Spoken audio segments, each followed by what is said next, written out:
Hello, my name is Shirria. This is the Shirria Mac channel where I am documenting my journey towards debt freedom in hopes to build wealth, retire early, or become work independent as a married woman paying debt alone. If you are new to my channel, thank you so very much for clicking on this video. And if you are a returning viewer or subscriber, thank you so very much for coming back. If you're new and you're a viewer but not yet a subscriber, please consider subscribing so that my channel can grow, period. In today's video, I will be going over my student loan debt payments. So if you watched my previous journey where I talked about how I stopped paying debt, I did talk about how I am back and forth on the decision to eliminate my student loans or pay my mortgage. And I'm not going to go into great detail about why I feel one way over the other. But basically, in a nutshell, I have an autoimmune disease. The autoimmune disease could cause me to be disabled. And if I am disabled, obviously my student loan debt will be discharged. However, my house may still have a note because I was paying student loans instead of paying my mortgage. And my husband, I don't think quite could afford the mortgage without my income. So I am going back and forth with trying to figure out which one I would much rather do. Not to mention that my mortgage has a much lower balance than my student loans do at the current moment. But I made a goal at the beginning of this month to at least eliminate the student loan interest before the payments resume with interest. And so I am still working on that in hopes to have made a definite decision by the time the payments resume. So the last time I shared my student loan updates, I believe was at the beginning of June, and I went over May's progress, I'm sure. And so at the beginning of June, I actually started with $500.49. I did manage to make 3 payments in the month of June just because, you know, paying debts or even anything debt related, my debt-free journey, paying student loans, none of that was my primary focus. And I discussed all the challenges I had in June.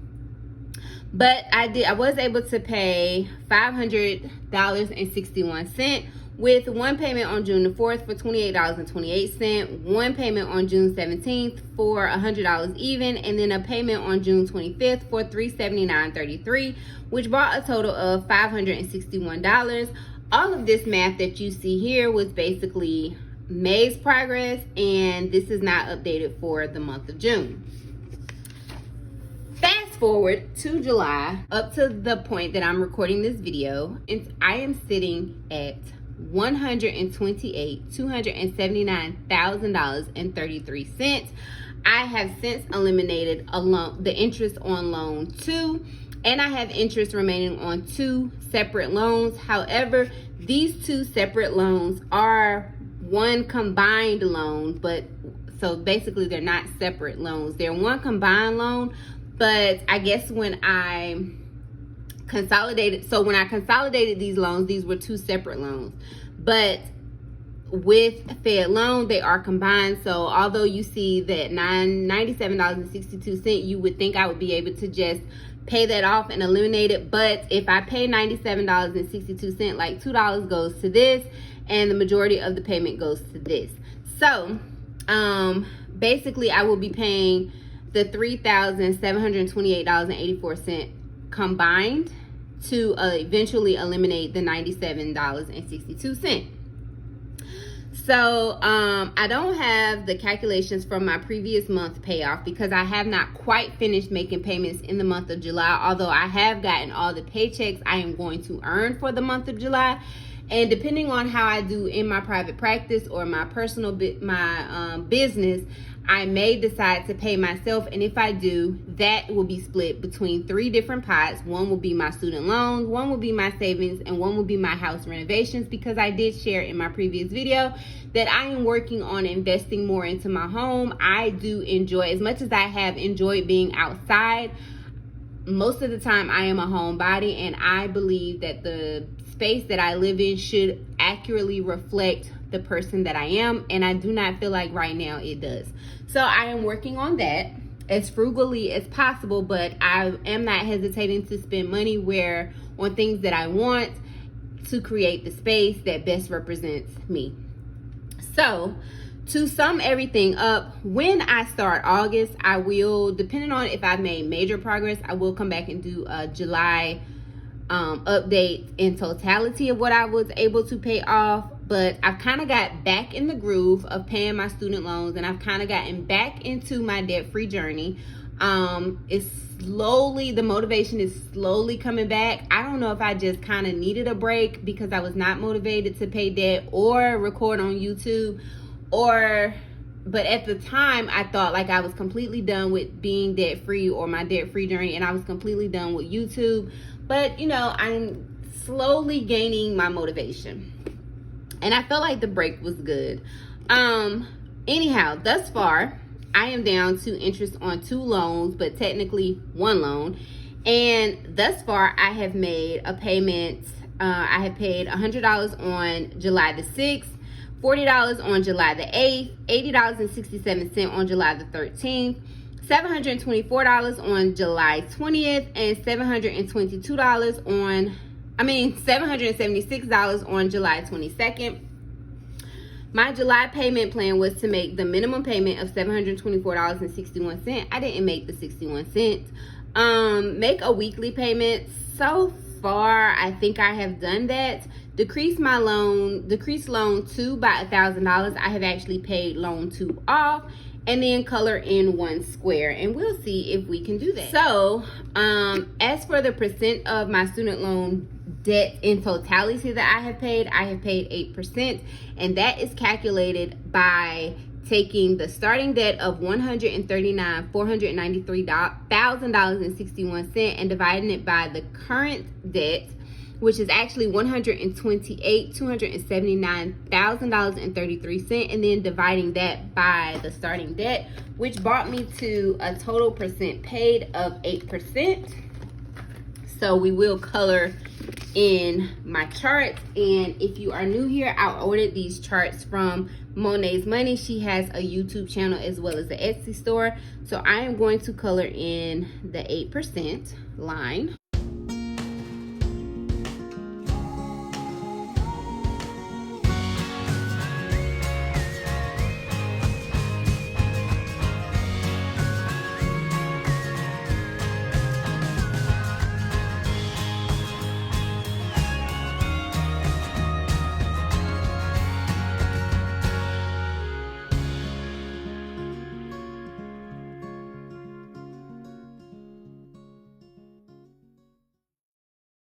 All right, so that is that. To be at 8%, my goal is hopefully to be at 10%. The interest I had on my student loans, I don't think is quite 10% of my student loans in totality, but I would still, once I have to focus. I have noticed that is one thing that kind of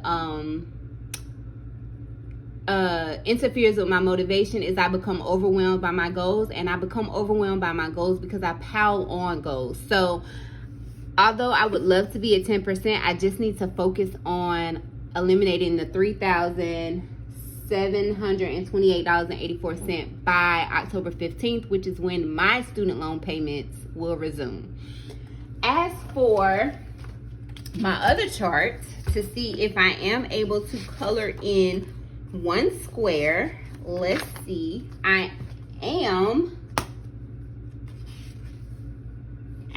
I'm able to color in 2 squares, so we will do that. Each square is $1,395, and so I'm able to color in 2 squares because I am currently sitting at $128,279.33, and you see 2 squares leaves me takes me to $128,000. So I'm going to color in these 2 squares.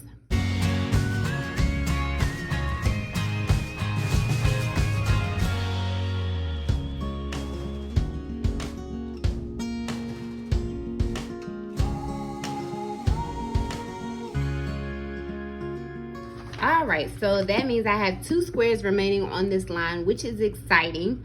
Once I eliminate the remaining $3,000, I will be under the 125 mark, and that will be exciting. Once I eliminate the interest, I will be at 124,550. So yeah, I will be able to color in those 2 squares, and that is exciting. That is it for my student loan debt update. Like I said, I am still struggling on if I want to continue to eliminate my student loans. Like, I'm looking and I'm like, gosh, 3 years is in no time. And in 3 years, you know, I've talked about it over and over again, but in 3 years, these 3 loans will be or should be forgiven. And so I'm wondering, once I pay off the interest, do I want to start on a later loan? Because if I'm gonna get, if 11, 16 and $18,000 worth of debt is going to be forgiven, I don't know if I want to contribute any payments to that. And so I'm thinking that once I have eliminated the interest, I'm going to start on these loans. These 2 have been combined into one, as well as these 2 have been combined into one. And I'm not sure which one of these one is supposed to be forgiven in 2027. And I think I want to start paying that one. 3 years, yeah, I want to start paying on that one, so that with a goal, once again, here I am getting overwhelmed, but with the goal that I have had these 2 other ones paid off, so when these 3 are forgiven, I'm actually out of student loan debt in 3 years. That is a lot of debt. I haven't actually done the calculations, but I'm overwhelmed even thinking about that. But for now, I'm just going to focus on this $3,728.84. And I am close to saving the $10,000. As you may know, I have no particular goal on what I want to do with that $10,000. Ideally, I would like to buy me another investment property. I'm leaning towards getting into the Airbnb business. But I'm just not sure. I don't want to think about what I can do with that $10,000 until I have that $10,000. I feel like I'm going to be able to meet my goal, which is so exciting. I feel like I may even be able to meet it before September or October 15th, which is even more exciting. But I just don't know, like, where my debt-free journey is going to go after that point. But, you know, I'm trying to figure it out. As far as my channel, I just don't know. Like, again, I did not get into YouTube to make money, but when you see other people making money, or maybe it's just me, you start to think like, well, wow, how come this is not happening to me as well? And I know comparison is the thief of all joy. I tell myself that all the time. But I cannot help but to feel that way, and to be unmotivated to continue to pour energy into something that I don't feel like is rewarding in no sense of way. I mean, yeah, I enjoy reading you guys' comments, and I enjoy that people are inspired by my journey. But I also really want to be out of debt really fast, or a whole lot faster. And maybe, you know, I'm on this.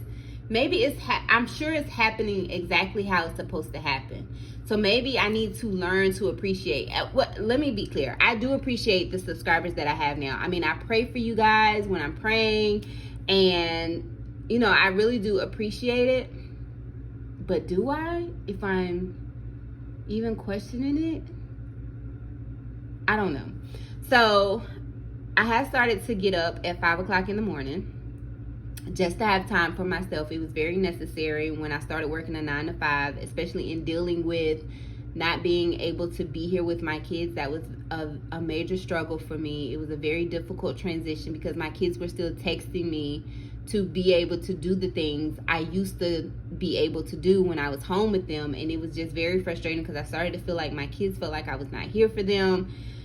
And so anyway, I started waking up at 5 o'clock in the morning. I started going to the gym, and then I spent like 10 to 15 minutes like just really thinking my thoughts. And eventually I'm going to get to writing my thoughts down because they really consume me throughout the day. And the point of all of that was because I have moments just like that moment I just shared. Like, am I appreciative of my subscribers? And is it because I am questioning where I am on my journey that I am not where I want to be on this journey? So that will definitely be my journal or my thought for tomorrow. I'm getting ready to write it down on a sticky note and put it on my wall.